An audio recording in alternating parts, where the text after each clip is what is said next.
Héra est considérée comme une figure complexe dans la mythologie grecque, en tant que déesse du mariage, de la famille, de la fidélité, de la fécondité, et comme une meuf que tu veux à tout prix éviter.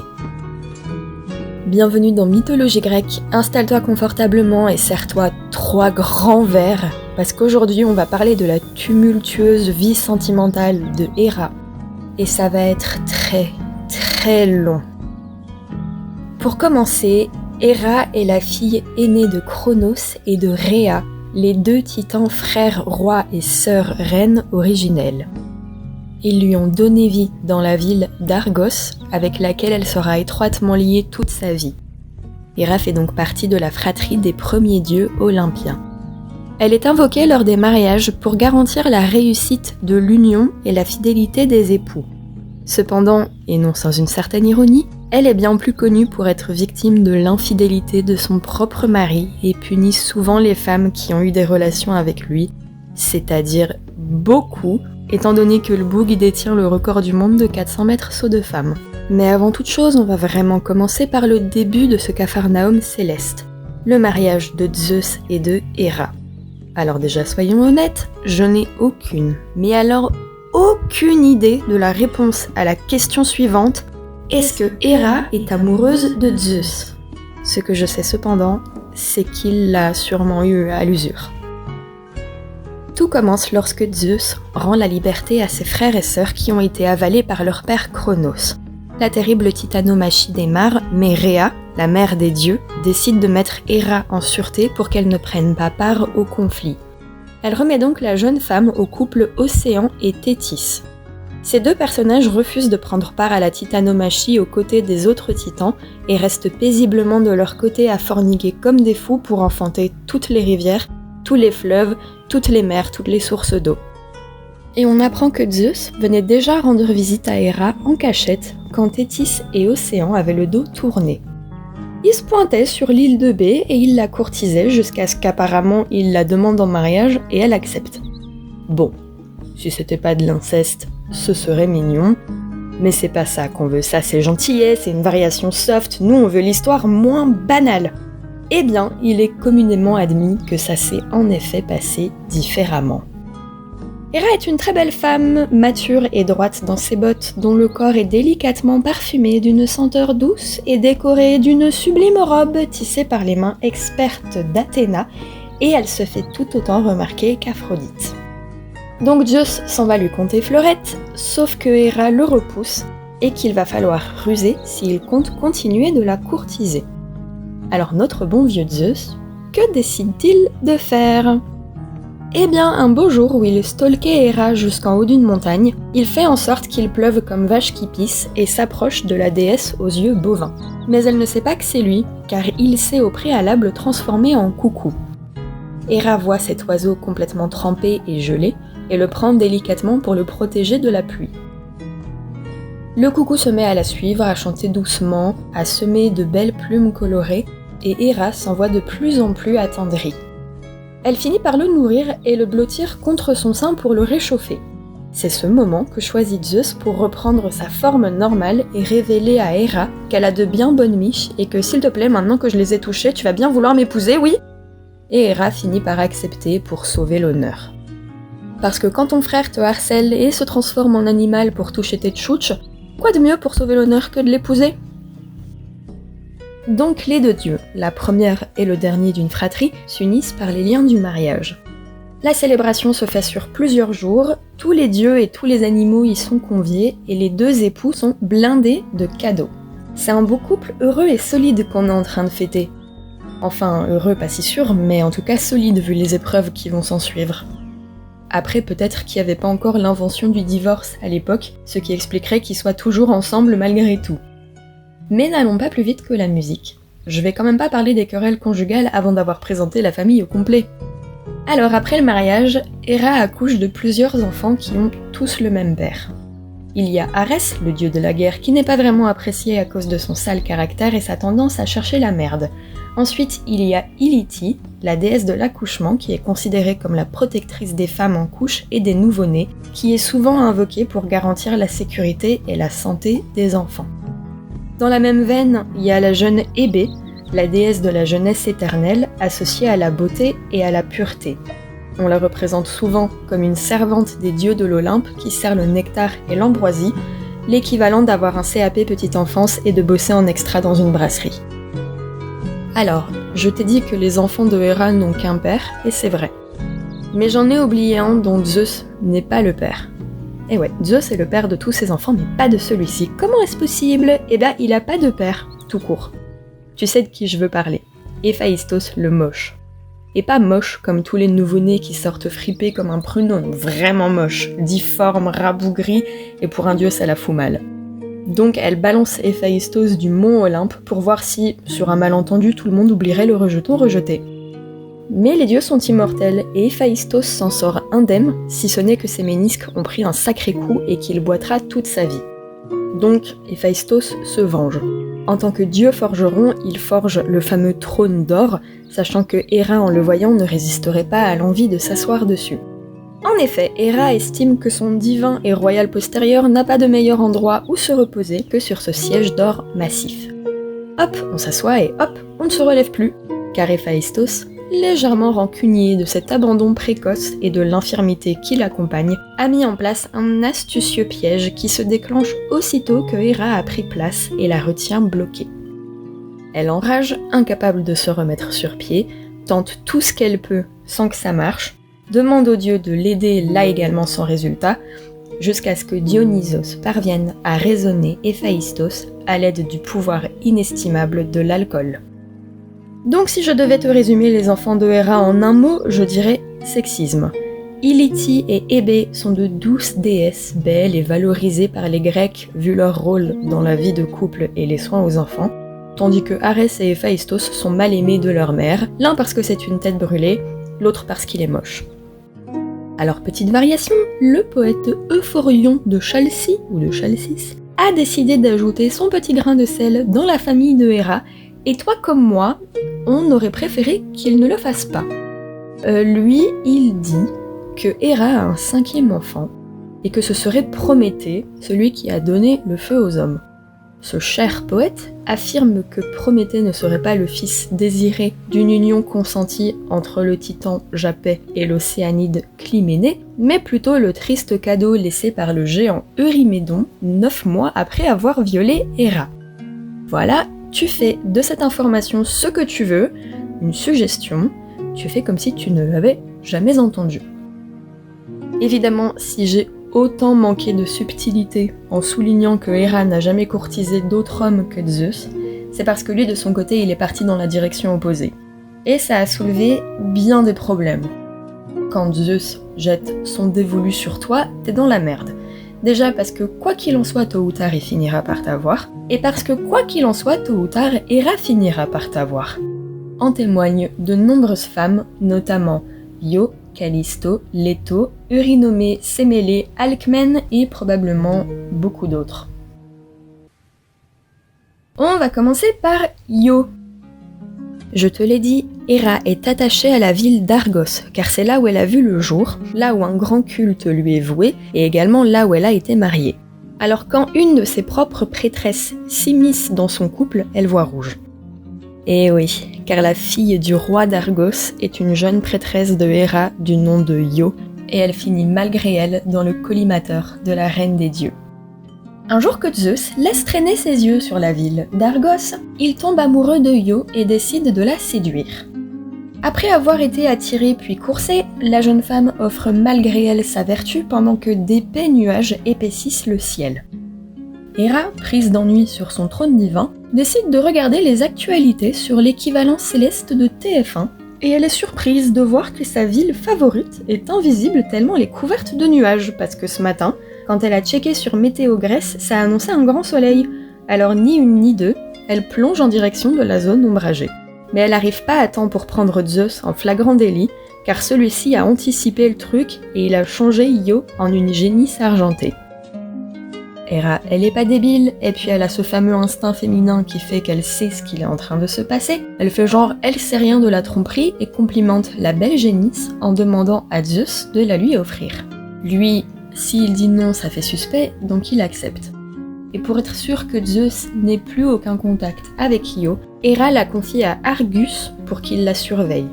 Alors pourquoi Argus ? Eh ben parce qu'il a 100 yeux et que quand il dort, il est comme nous, il a 2 yeux fermés. Par contre, les 98 autres restent ouverts. Io fait une dépression, donc Zeus fait commanditer le meurtre d'Argus pour qu'elle puisse se sauver, mais Héra devient folle de rage, d'abord parce que son époux a donné un gros coup de pouce à son amante, et aussi parce qu'il a provoqué la mort d'Argus au passage. Elle pète un plomb et rend Io parano, la harcèle comme une furie, bref, elle la terrorise. Là, tout ce que je te raconte, je le tire des métamorphoses d'Ovide, mais Apollodore et Hésiode rajoutent au calvaire de Io un énorme taon qui piquerait sans cesse Io, la poussant à courir comme une démente afin de tenter de s'en débarrasser. Toutes ces souffrances durent jusqu'à ce que Zeus fasse le serment de ne plus toucher à la jeune femme. Héra se calme enfin, puisque Zeus a juré sur le Styx, et sa haine se dissipe, tout comme l'enchantement qui avait fait de Io une vache. Au passage, quand elle apprend la mort de Argus le berger, elle décide de l'énucléer et incorpore les 100 yeux ainsi obtenus à la queue de son animal totem, qui est le paon. Héra pense peut-être que c'était juste une mésaventure passagère. Elle est loin de se douter que son mariage sera en fait rythmé par les infidélités. Car vient le tour de Callisto, une nymphe qui a eu le malheur d'attirer le regard de Zeus. C'est une chasseresse, la plus chère aux yeux d'Artémis, dont la virginité est source d'honneur. Et du coup, elle aussi, elle garde précieusement son hymen intact. Alors, dans les métamorphoses d'Ovide, Zeus prend l'apparence de Artémis et va voir Callisto, puis n'attend pas trop avant de la déflorer contre son gré, bien évidemment. Héra apprend la tromperie, évidemment, mais comme la vengeance est un plat qui se mange froid, elle patiente. Callisto donne naissance à un fils, et c'est à ce moment que Héra se pointe et une colère terrible l'anime. Elle crie, je cite, « Malheureux adultère, fallait-il que ta fécondité rendît des plus manifestes et le crime de Zeus et la honte de sa compagne, mais je serai vengée, je te ravirai cette beauté fatale dont tu es si fière et qui plut trop à mon époux. » J'aime trop le petit. Putain, on aurait pu passer ça sous silence, mais non, il a fallu que tu tombes enceinte pour me rappeler en quoi ton viol me porte préjudice à moi. Bref, Héra, cette femme douce et empathique, accompagne ses paroles mesurées par des gestes délicats. Elle saisit Callisto par les cheveux et la soulève avant de la renverser par terre. Sourde aux suppliques de la nymphe, elle la transforme en ours et la condamne à rester telle qu'elle, en gardant de son ancienne vie la raison et l'intelligence uniquement, ce qui est pire que de les avoir perdues parce que du coup elle est consciente de ce qui lui arrive, mais elle ne peut rien y faire. Après, un peu plus tard, son fils est à 2 doigts de la tuer quand Zeus l'arrête et fait en sorte que la mère et le fils soient emportés dans le ciel pour devenir la petite ours et la grande ours. Héra est sidérée de voir son ex-rival scintiller dans le ciel et descend voir Océan et Thétis. Elle leur dit « Ouais, non mais regardez ça, la meuf m'offensait alors que je la punis pour qu'elle soit plus une femme, elle finit déesse, mais c'est quoi ce bordel, il est où le respect, il est où? Qui aura peur de me causer du tort si c'est comme ça que finissent les femmes qui me font cocu ?» Et elle demande à Océan et Thétis de faire en sorte que jamais la petite ours et la grande ours ne touchent les mers et les océans. Elles sont ainsi condamnées à tourner autour du pôle Nord sans jamais pouvoir se reposer. Vient le tour de Leto, blablabla, Zeus rencontre Letos, une divinité fille de Titan, il la courtise, blablabla, on connaît la chanson Fast Forward. Alors que Letos est enceinte, Zeus lui annonce qu'il va acheter des cigarettes et on ne l'a jamais revu depuis. Héra bien sûr est au courant de l'histoire et déclenche sa haine et décide qu'aucune terre où le soleil brille ne permettra à Leto d'accoucher. On dit aussi qu'elle menace de ne plus jamais laisser le soleil briller sur la terre où Leto accouchera, ce qui fait que Leto est repoussé de partout. Selon Hésiode, Héra en rajoute une couche et envoie un python poursuivre Leto où qu'elle aille afin d'empêcher son accouchement. Moi j'appelle ça un double homicide volontaire avec infanticide, mais on peut effectivement le voir comme un avortement efficace. Leto échappe au python et débarque sur une île flottante et il arrive un moment où il faut bien accoucher, mais Héra retient sa fille Illiti et l'empêche de faire son job. Illiti, je te l'ai dit, c'est la sage-femme attitrée sur terre et dans les cieux, et sans elle, Leto souffre le martyre sans péridurale pendant 9 jours et 9 nuits. Ilytie débarque enfin et Leto accouche des dieux Apollon et Artémis. Pour se venger, Héra fait en sorte qu'elle ne puisse pas se désaltérer dans une source d'eau alors qu'elle crevait de soif. Et pour finir, on dit que si le géant Tityos a voulu abuser de Leto, ça aurait été sur l'instigation de Héra. Charmant. Eurynome ou Eurynomée. Alors, quand ma source a indiqué que ses propres sources ne sont pas claires, j'en ai été troublée. Plus sérieusement, on sait que Zeus et Eurynome ont partagé une couche, mais on ne sait pas grand-chose de plus. Apparemment, une version dirait que Héra est jalouse de la beauté d'Eurynome et qu'elle cherche une raison, n'importe laquelle, pour punir l'amante de Zeus, ou du moins pour la faire tomber en disgrâce. Elle pousse donc Eurynome à commettre un sacrilège en lui faisant voler des objets sacrés de l'autel de Héra, et elle utilise cette excuse pour lui nuire. Héra transforme donc Eurynome en une créature mi-femme, mi-serpent, mais comme dit, les sources sont floues et il y a une autre explication sur pourquoi Eurynomée finit comme ça, donc à prendre avec des pincettes. Vient le tour de Lamia, et là, c'est la pire des fils de puterie de Héra. Lamia, c'est une des préférées de Zeus, ce qui n'est évidemment pas bon signe pour elle. Lorsque Lamia tombe enceinte et accouche, que ce soit des enfants de Zeus ou d'autres partenaires nocturnes, Héra les tue, ou elle fait en sorte que Lamia les tue de ses propres mains. La jeune femme, à force de commettre ces actes infanticides, sombre peu à peu dans la folie et vit dans une caverne, d'où elle sort de temps en temps pour kidnapper des enfants qu'elle mange ensuite. Elle tue même des femmes enceintes afin d'opérer une césarienne improvisée pour extraire puis manger les fœtus. À force, son apparence devient hideuse pour refléter l'horreur de son esprit. Zeus lui offre la capacité de retirer ses yeux de leurs orbites afin de pouvoir dormir et de ne plus voir son propre visage, mais Lamia a déjà sombré dans une folie beaucoup trop profonde et continuera de vivre ainsi toute sa vie. Après la titanomachie, Zeus savait qu'une grande guerre contre les géants allait se produire et qu'il allait avoir besoin d'un héros surpuissant et mortel, ce qui nous amène à Alcmène. Alcmène est l'heureuse mère de deux frères jumeaux, Iphiclès et Héraclès. Le premier est le fils d'Amphitryon, l'autre est le fils de Zeus qui s'était déguisé en Amphitryon 5 minutes plus tôt. Quand bien même ça a été pour la bonne cause et pour la survie des dieux et de l'humanité, Héra n'est pas contente. Oui, Héra préfère pourrir dans le Tartare plutôt qu'accepter d'être dans une union libre pour que son mec puisse assurer le sauvetage du monde. Pour se venger, elle décide de retarder l'accouchement d'Alcmène, par sadisme et pour d'autres raisons. Cette fois-ci, au lieu de retenir sa fille pour qu'elle ne remplisse pas sa fonction de sage-femme, elle lui demande en fait à Ilytie d'aller faire l'inverse de son job, c'est-à-dire d'empêcher activement l'enfant de naître, alors que sa mère souffre le martyre dans des contractions interminables. Par une ruse d'une tierce personne, l'accouchement se produit enfin, et après ça part en couille, mais c'est pour le prochain épisode. On arrive à la dernière des tristes élus de cet épisode, Sémélé, mais pas la dernière personne du listing. Après s'être tapé Harmonie, Zeus décide de sauter quelques générations et de se faire sa propre arrière-petite-fille. Écoute, c'est un homme qui aime sa famille. Héra l'aime beaucoup moins et concocte une vengeance. Alors que Zeus promet à Sémélé qu'il lui offre un vœu qui sera exaucé quel qu'il soit, Héra prend l'apparence de la nourrice de Sémélé et lui dit de demander à Zeus qu'il se montre sous ses vrais traits. Sauf que quiconque aperçoit Zeus sous sa réelle apparence se fait carboniser sur place, ce qui advient à Sémélé alors qu'elle est encore enceinte. Heureusement, Zeus a le temps de sauver le fœtus qui n'est nul autre que Dionysos, et après ça part aussi en couille, mais c'est là aussi pour le prochain épisode. Il reste une personne contre qui Héra s'est tournée à cause des infidélités de son mari. Il faut dire que là, je t'ai présenté quelques amantes, mais il y en a eu tellement plus, donc Héra, fatiguée d'être toujours plus cocu, décide de s'attaquer à la racine du mal, son mari coureur de jupons, de toges et d'autres tissus cachant des épaules que l'on ne saurait voir.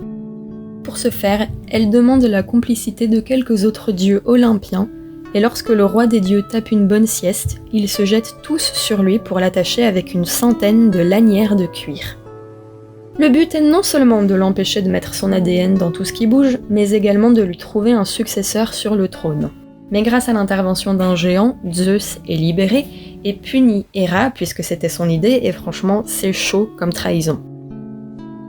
Il la suspend donc dans le vide par les poignets avec de lourdes enclumes à chaque cheville jusqu'à ce que tous les dieux reconnaissent sa domination. Là, c'est trop pour Héra. Elle pète un câble et prétend abandonner Zeus. Elle prend ses clics et ses claques et se barre. Zeus cherche à la faire revenir parce que quand même c'est sa femme, et pour ce faire, il demande conseil. Son conseiller lui dit qu'il devrait faire croire qu'il s'en balèque et que si sa femme ne veut plus de lui, il a qu'à la remplacer. Zeus façonne donc une statue en forme de femme qu'il recouvre d'un voile et fait courir le bruit qu'il compte se remarier. Héra devient folle de rage et se jette sur la future mariée, découvrant ainsi la supercherie. Elle éclate de rire et se réconcilie avec Zeus, c'est trop mignon, ça n'a aucun sens, et je ne sais toujours pas après ça si Héra est amoureuse de Zeus. La question c'est, est-ce qu'elle défonce ses amantes pour garder jalousement son cher mari, ou est-ce qu'elle défonce ses amantes pour sauver son honneur de reine ? J'en sais de moins en moins. Bah oui. Et bah du coup, je te laisse me dire ce que t'en penses, je laisserai un petit sondage, voilà. En tout cas, on va s'arrêter là pour l'instant. Ne t'inquiète pas, la fureur de Héra ne s'arrête pas là. Oh, loin de là. Déjà, elle n'est pas encore calmée par rapport à Alcmène et Sémélé parce qu'elle va tourmenter leurs fils respectifs, Héraclès et Dionysos. Et elle s'en prend un peu à toute la Grèce, donc maintenant qu'on a couvert les amantes, on va pouvoir se tourner vers le reste du monde. Les enfants illégitimes, les proches des enfants illégitimes, les gens qui lui disent des trucs qu'elle aime pas, les gens qui lui disent des trucs tout court, enfin bref, personne n'est à l'abri de cette meuf. Ni de son époux. Sur ce, je te laisse digérer ce condensé de méchanceté gratuite et de justice dictatoriale afin de mieux poursuivre la prochaine fois. Pour ne pas louper la suite des fils de puterie de Héra, tu peux t'abonner et je suis ouverte aux retours et aux suggestions. C'était Margot pour te divertir. Ciao!